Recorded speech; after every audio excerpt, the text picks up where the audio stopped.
चलते रहने की जिद, दृढ़ रहने पर प्रेरणादायक कहानी। अजय पिछले 4-5 सालों से अपने शहर में होने वाली मैराथन में हिस्सा लेता था, लेकिन कभी भी उसने रेस पूरी नहीं की थी। पर इस बार वह बहुत एक्साइटेड था, क्योंकि पिछले कई महीनों से वह रोज सुबह उठकर दौड़ने की प्रैक्टिस कर रहा था और उसे पूरा भरोसा था कि वह इस साल की मैराथन रेस जरूर पूरी कर लेगा। देखते देखते मैराथन का दिन भी आ गया। व्हिसल की आवाज के साथ रेस शुरू हुई। बाकी धावकों की तरह अजय ने भी दौड़ना शुरू किया। वह जोश से भरा हुआ था और बड़े अच्छे ढंग से दौड़ रहा था। लेकिन आधी रेस पूरी करने के बाद अजय बिल्कुल थक गया और उसके जी में आया कि बस अब वहीं बैठ जाए।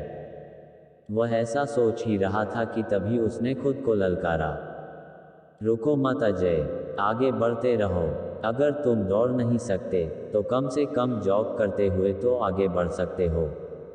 आगे बढ़ो। और अजय पहले की अपेक्षा धीमी गति से आगे बढ़ने लगा। कुछ किलोमीटर इसी तरह दौड़ने के बाद अजय को लगा कि उसके पैर अब और आगे नहीं बढ़ सकते। वह लड़खड़ाने लगा। अजय के अंदर विचार आया, अब बस और नहीं बढ़ सकता। लेकिन एक बार फिर अजय ने खुद को समझाया, रुको मत अजय, अगर तुम जॉग नहीं कर सकते तो क्या, कम से कम तुम चल तो सकते हो। चलते रहो। अजय अब जॉग करने की बजाय धीरे धीरे लक्ष्य की ओर बढ़ने लगा। बहुत से धावक अजय से आगे निकल चुके थे और जो पीछे थे वे भी अब आसानी से उसे पार कर रहे थे। अजय उन्हें आगे जाने देने के अलावा कुछ नहीं कर सकता था। चलते चलते अजय को फिनिशर पॉइंट दिखने लगा, लेकिन तभी वह अचानक से लड़खड़ाकर गिर पड़ा। उसके बाएं पैर की नसें खींच गई थीं। अजय अब जॉग करने की बजाय धीरे धीरे लक्ष्य की ओर बढ़ने लगा। बहुत से धावक अजय से आगे निकल चुके थे और जो पीछे थे वे भी अब आसानी से उसे पार कर रहे थे। अजय उन्हें आगे जाने देने के अलावा कुछ नहीं कर सकता था। चलते चलते अजय को फिनिशर पॉइंट दिखने लगा, लेकिन तभी वह अचानक से लड़खड़ाकर गिर पड़ा। उसके बाएं पैर की नसें खींच गई थीं। अब कुछ भी हो जाए मैं आगे नहीं बढ़ सकता, जमीन पर पड़े पड़े अजय के मन में ख्याल आया।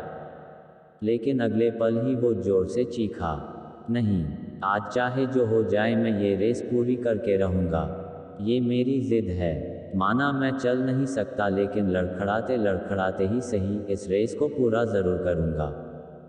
अजय ने साहस दिखाया और एक बार फिर असहनीय पीड़ा सहते हुए आगे बढ़ने लगा।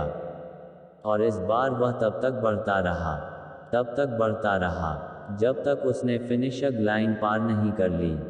और लाइन पार करते ही वह जमीन पर लेटा तो आंखों से आंसू बह रहे थे। अजय ने रेस पूरी कर ली थी। उसके चेहरे पर इतनी खुशी और मन में इतनी संतुष्टि कभी नहीं आई थी। आज अजय ने अपने चलते रहने की जिद के कारण न सिर्फ एक रेस पूरी की थी, बल्कि जिंदगी की बाकी रेसों के लिए भी खुद को तैयार कर लिया था। दोस्तों, चलते रहने की जिद हमें किसी भी मंजिल तक पहुंचा सकती है। बाधाओं के आने पर हार मत मानिए। ना चाहते हुए भी कई बार कंडीशंस ऐसी हो जाती हैं कि आप बहुत कुछ नहीं कर सकते। पर ऐसी कंडीशन को कुछ भी ना करने का एक्सक्यूज मत बनाएं। घर में मेहमान हैं, आप 8 घंटे नहीं पढ़ सकते, कोई बात नहीं, 2 घंटे तो पढ़िए।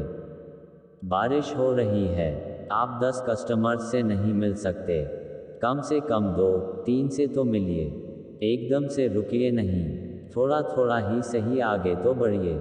और जब आप ऐसा करेंगे तो अजय की तरह आप भी अपने जिंदगी की रेस जरूर पूरी कर पाएंगे और अपने अंदर उस खुशी, उस संतुष्टि को महसूस कर पाएंगे जो सिर्फ चलते रहने की जिद से आती है।